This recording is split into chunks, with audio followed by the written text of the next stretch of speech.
Hello, guys. You're welcome back as always.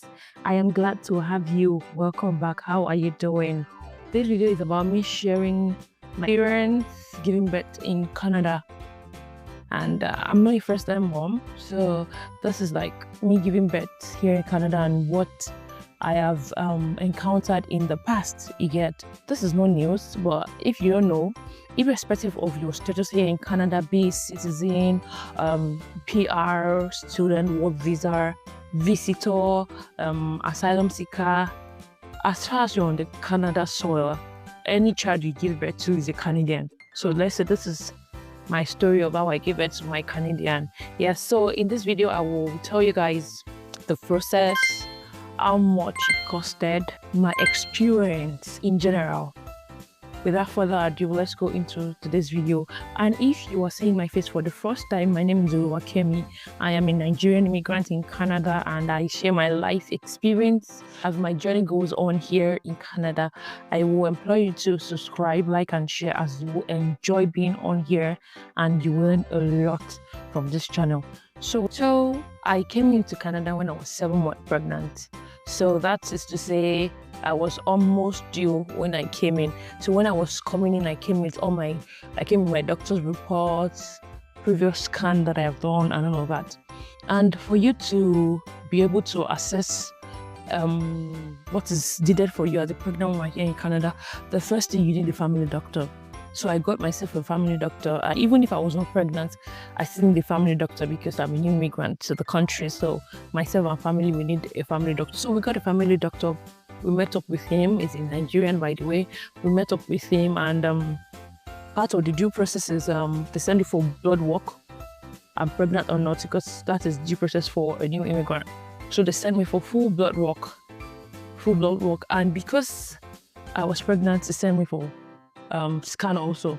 Here in Canada, they don't do antenatal days the way we do back in Nigeria.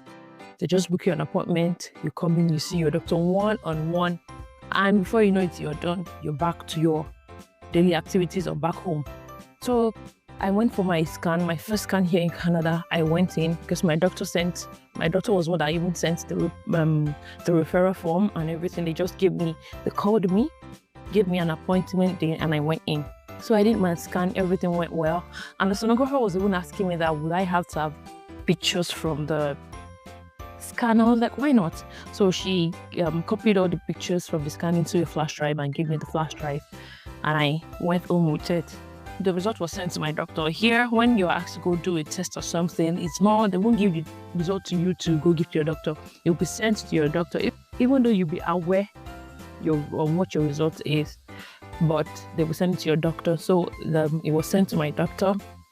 My doctor was like, everything was fine. So just because my blood work, everything also came in fine. So because I was far gone, he needed to send me to an OBGYN because my doctor is just a general medical practitioner. So he had to send me to an OBGYN. So he made a referral. The OBGYN gave me a call. The OBGYN was now in a bigger hospital that is where I will give birth to my child. So I was called, so booked an appointment for me, went to come in and see my OBGYN. So the day came, I went to see him. We discussed everything concerning the pregnancy and even my previous pregnancies and everything. And that day, we resolved in induction. I said he advised induction, which I jumped on because even my previous pregnancy, I was induced, so it was not new to me. So during one of the visits with my OBGYN, because I went in weekly till I was my delivery day. He gave me the different ways in which there is managing labor pain. He gave me 3 options. He said there was the gas, the one that I have to be inhaling, gave me the pain meds that they will have to inject me, and then the epidural. I told him point blank, like right there and then, that I want epidural, and was like, I should not worry, that the option is always open. I remember back in Nigeria when I had my first child, when I told them I wanted epidural due to past history. I told them I want epidural. and they gave me a stare of my life. That story for another day. So right there, I told the doctor, yes, I want epidural. And was like, I should not worry that the option is always open. On my delivery day, I should make mention that I do not even worry that they will. Tell me, during this thing, they did some tests, and they did some tests for me to know if I will need antibiotics before birth and all of that to prevent some other things. And they gave me, normally the way they will give you a list of the things to bring when coming to the hospital for the delivery. They gave me a list, and believe me, every day I packed to the hospital, I did not touch one single thing. I will tell you, I'll speak more about that later in the video. So everything fast forward to 38 weeks. So now 38 weeks, I have booked, me and my doctor, we have finalized the date, because they have like maybe days of the week that you can come in for induction. That is if you have not fallen into labor before that time. So we have fixed my day and everything. It was a Saturday, I was to go in on a Saturday. So that day came. That Saturday came. So I went into the hospital, I was checked in. They checked me, they checked the baby and everything. You're like, I'm fine, no sign of labor yet, nothing. So then I was induced. In my previous video, I spoke about the kind of induction they did for me, which was way different from what I'm aware of back in my country. So I was induced, and I was asked to go back home, and I was told the signs of what to look out for and everything. After they induced me, I waited like 30 minutes after. They still kept me on the bed for like 30 minutes after to see if I'm doing well and the baby is doing well equally. So I was there for like 30 minutes more, then I was asked to go home. So they gave me a pamphlet of the signs to look out for, what I should do. They gave me the number of the nurse I will call if there is need to speak with anybody and all of that. So they gave me the pamphlet, and they gave me some disposables, like disposable pants and pad and all of that to go home with. So I came home say 6 p.m. that Saturday, and nothing. I was just fine and everything. So they said if I don't see any sign before going to bed that night, I should call. So I called. I was like, I'm about going to bed, that there is no sign, nothing yet. And I was like, everything is fine, that I shouldn't worry. I should just keep monitoring as they have told me. So I woke up 6 a.m. Saturday.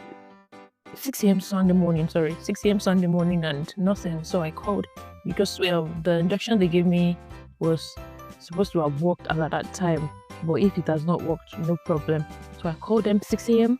Sunday morning that this is what I'm feeling and everything. They asked me to come in. So I had my bath and I went back to the hospital. I got there around 6:30. When I got there, I sat down. They checked me in again, and I sat down in the waiting area.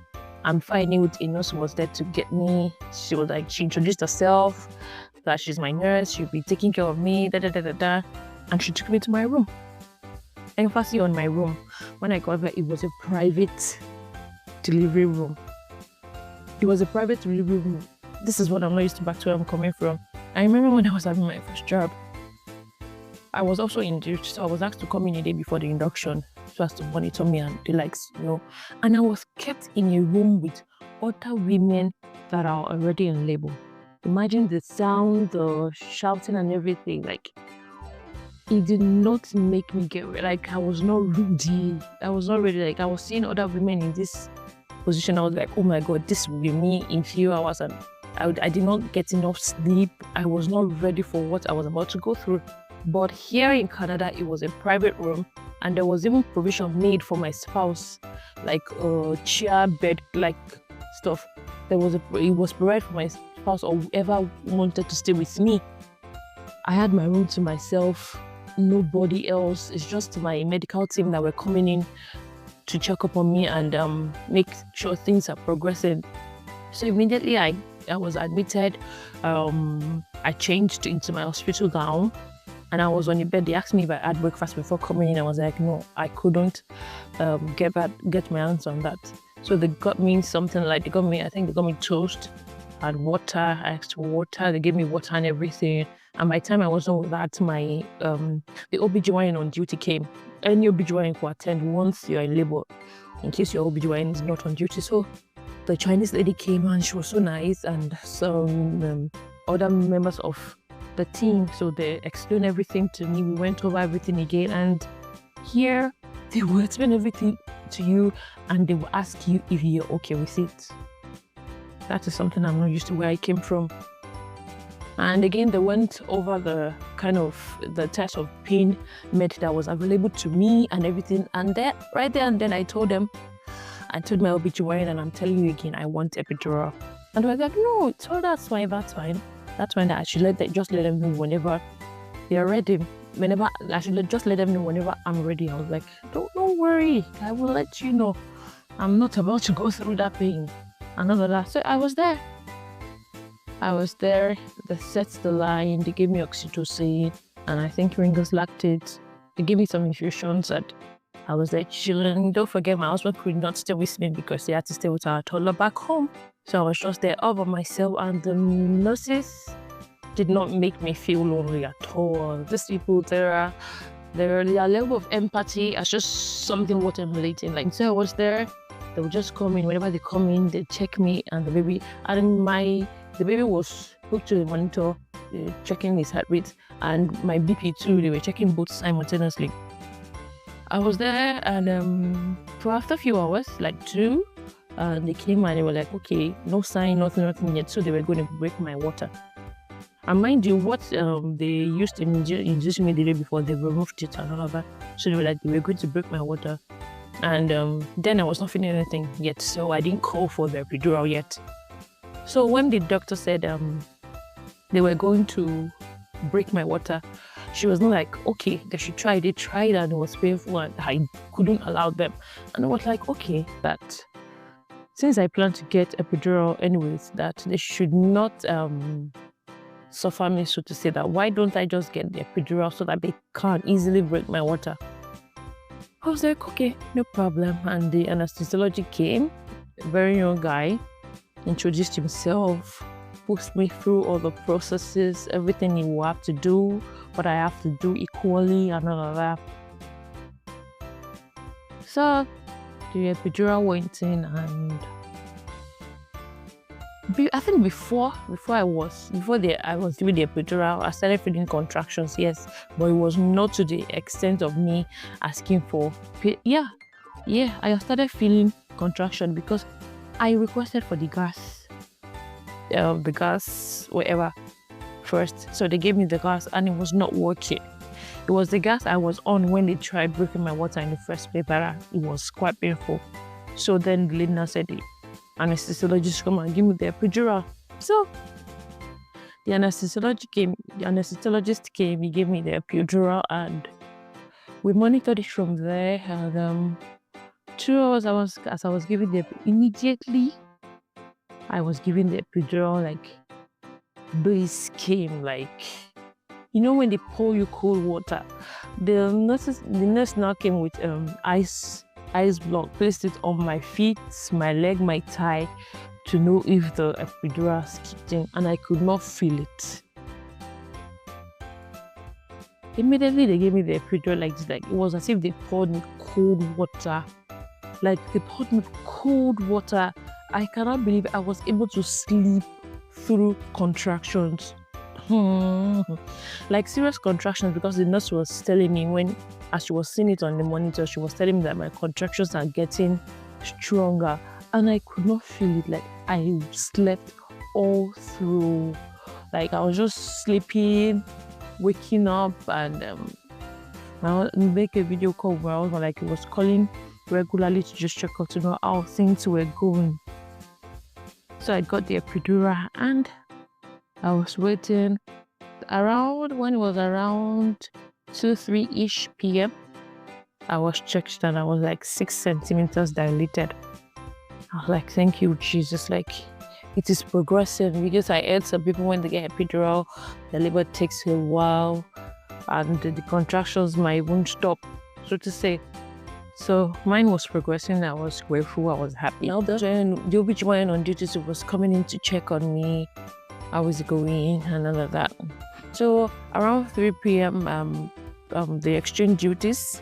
the new set of people that was taking on the duty came, and now the nurse that was now taking care of me is a Nigerian, so she equally took care of me well like the other nurses.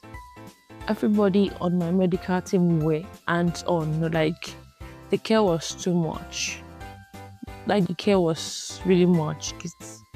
I'm sorry, I was not used to this where I was coming from. I'm not used to this kind of care where I was coming from. I was not telling the lady the nurse that I am not feeling anything. Yet the monitor shows my contractions are getting stronger. So when it's time to push, how are we going to know? She was like, I will know. So they put me through what I would feel when it's time to push. So around 5:30-ish, the pressure down there was really getting hard. So I was feeling it. So I told the nurse that I think I am ready to push. I think I can feel the pressure to be able to push and all of that. So they came in and checked me, and she was like, I was 9 centimeters dilated. And so she was trying to encourage me that this is a time that they need me to be cooperative with them and push all of that. And immediately she said I was 9 centimeters. That even before then, where my baby would be kept was ready. They've arranged that place already. They've arranged everything that was needed. But immediately she checked me and said I was 9 centimeters dilated. I did not know what she pressed because she did not make a call. If they wanted anything, they make a call. There is a telephone in the room, they make a call. But I did not know what she pressed. Before I knew it, my OBGYN came in, 2 other doctors came in, 2 other nurses came in. Like, the room was full. And another thing is, you know, when you see plenty medical people when you see medical doctors and nurses in your room like that, like it's like you starting to get panicked that what is going on. But it didn't make it feel that way at all. Like they didn't make me feel like my partner or any member of my family was not there. Like I felt at peace. I felt loved. I felt taken care of. So everybody came in and they were not giving me that look of, oh, something is happening. Like they were laughing with me, they were making jokes, they were making me feel relaxed, even in the midst of all of this. And then it was time to push, and the support made the whole process beautiful. Like a nurse held my hand. They were calling my name, they were cheering me on to push and all of that. And the pushing took, I think, 15 minutes thereabouts, if not less. They were actually the one when they told me, I did good, I pushed for so many that it was quite short. And I was like, I didn't win anything. So I pushed, my baby was here. It was a beautiful experience. They asked me to cut the cord. I cut the cord. They placed my baby on my chest. I was grateful. I was happy. They were cleaning me up. Like it was a joyful moment because I have my baby. It was a beautiful experience all through and through. They cleaned me up and the baby, they swaddled the baby. So initially I mentioned that everything I packed to the hospital, I used it because everything we needed, they provided, from the baby's diaper to cap. So they swaddled the baby. The baby didn't wear any clothes, but I had clothes in my bag in case I need to put on some for my baby. They swaddled the baby. Even the first set of essentials that I need postpartum was provided to me, from pads to disposable pants and some other things. They provided all of that. So after my baby came and after we were cleaned up, they asked me if I was hungry. Yes, I was hungry. They got me food, I ate, and I took a nap. I think like an hour. The baby too was sleeping. So after an hour, they came to us and like they were transferring us to the postpartum room where my husband and older son can now see us. So, and my husband later came to the hospital somewhere in the afternoon. He returned back to the hospital just to be in the environment, even though he could not come in because he was still with our toddler. Even my toddler that was outside in the hospital, they gave him what could engage him. They gave him books, pencil, and other coloring material children could use. So he was there having fun with his dad. So in the evening, they transferred us to the postpartum care So we were two in a room, myself and one other lady that just gave birth a few hours before myself. So then my husband and elder son joined us, and we were there having a good time. And they brought dinner. I think, did they bring dinner? They were there with us for a while before they finally went home. The nurses came. They were coming. Even, I've been there for almost a day now, so they were exchanging duties. Like the new set of people that are taking over the duty came, and they were equally nice. Like, I enjoyed nice people all through my stay at the hospital for my baby's delivery. So at night, I was not lactating yet, so they provided me formula to feed my baby. The nurse they helped me feed my baby at some point. They were feeding my baby while I could take a nap, because it was just me while I could take a nap. They come in like almost every hour or two to come check, to take our vitals and check if we were good generally. As the baby eating, is the baby sleeping, is he forcing?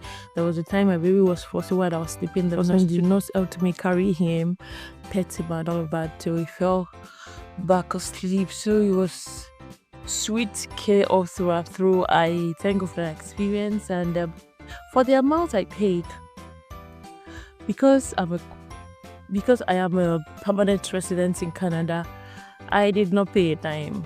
I paid $0, like nothing, from the doctor's visits to the ultrasound that I had, because I have several ultrasound, to the OBGYN, to the service.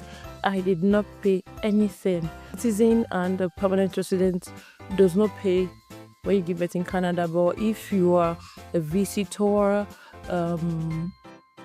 a student and so on, they pay, but your status still differ. If you have any type of insurance, might cover for it or part of it.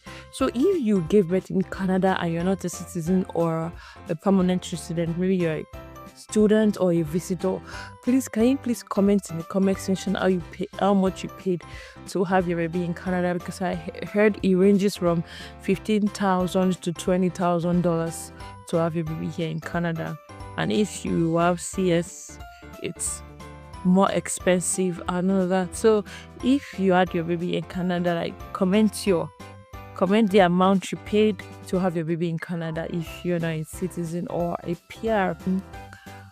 Monday came, we were discharged on Monday, so my husband was asked to come with a car seat, because you cannot leave the hospital without a car seat for your baby. So he brought the car seat. We were taught how to properly put an infant in the car seat. So then we went home. I was told a nurse who contacted for follow-up. So we were discharged on Monday. On Tuesday, the nurse came to the house to check myself and the boy. So all of this incurred no cost at all, which is very beautiful, which is really, really beautiful. Thank God for that. So that was my beautiful experience of having my boy in Canada. This is the kind of experience women should go through while bringing their child to this world. Really, like, they didn't make me feel like I was going through something huge as that. And again, that I did not have any family member with me. My husband was not there. No friend, no family member. Like, they filled that gap. They were cheering me on. They were making jokes. Like, they didn't allow me have that room for feeling one kind, if you get what I mean. Like, I really wish all women could go through this while giving birth, because this is how I think it should be done.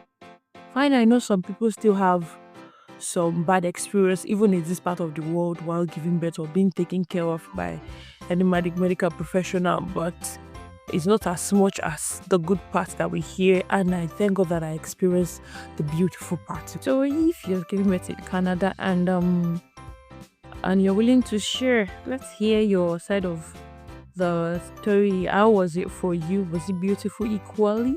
Did you enjoy the whole process? So this is my experience in having my Canadian, and my experience so far in the Canadian hospital, and I was treated, and the medical care and everything. So thank you for watching this video up until now. I am grateful. Don't forget to subscribe, like, and share this video. So don't be a stranger, and I will see you in another one very soon. Bye for now. Bye.